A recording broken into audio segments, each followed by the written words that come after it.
Losing Dad, The True Story by Amanda LaPera. Chapter 1.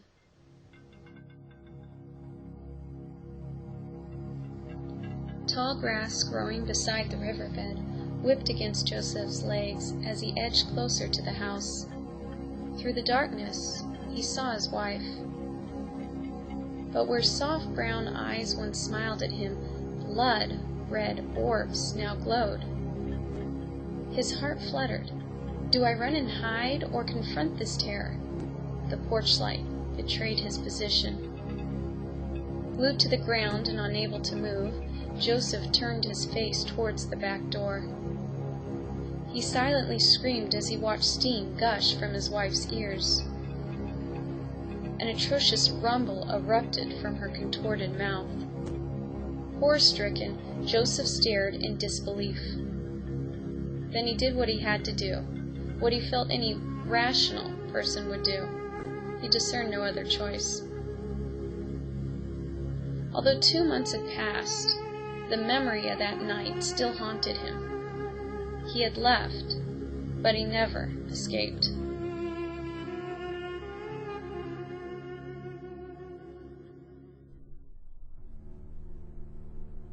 Chilly air blew in from the lake and stung his face. Joseph pulled his great sweatshirt hood down over his ears and slid his gloved fingers into his coat pockets.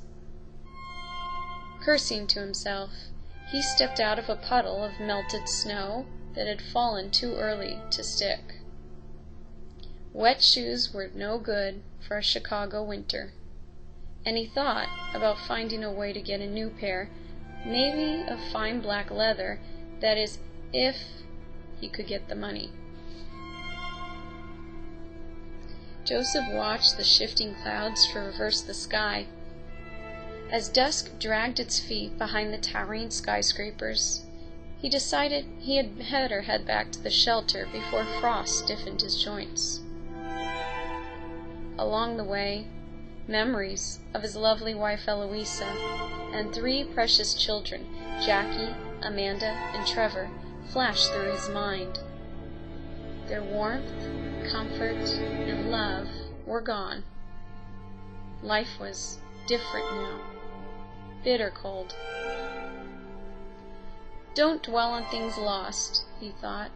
Still, his heart ached. To combat the emptiness, he considered the biblical story of Lot's wife. Never look back. She looked back at Sodom and was turned into a pillar of salt. Joseph would have no such fate befall him. Onward he continued, quickening his pace as the mercury dropped by the second. As he stepped off the sidewalk into the street, 2 bright beams rounded the corner. Joseph winced. He squinted curiously at the black Lincoln limousine.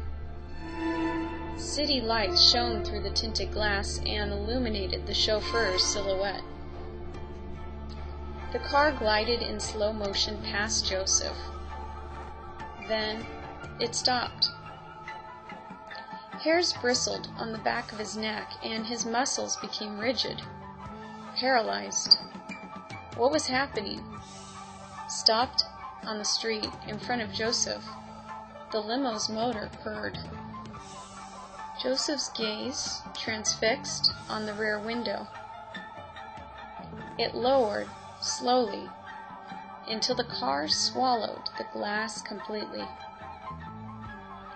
Joseph's pulse raced as the person in the back seat came into focus. Steely, cold eyes stared straight ahead, penetrating Joseph's soul. It was him. The man knew he had been recognized. He opened his mouth and unleashed his tongue. It unraveled and uncurled and slithered through the air towards Joseph. Forked like a snake, the devil's tongue reached nearly a foot outside of the window and flipped at Joseph, who remained stuck in place. The devil taunted him. Joseph's heart pounded in his ears, and sweat, seemingly impossible in the below freezing temperature, formed droplets on his forehead. The fiend was testing him. Joseph wanted to crumple to the ground and hide. Be strong. Remember the faith. Joseph stood tall. Annoyed, the demon recoiled his tongue. The window slid up, and the car drove off. It was gone.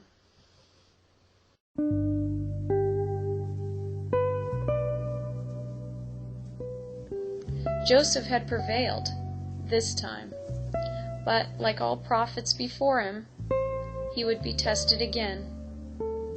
Don't be afraid, he reminded himself.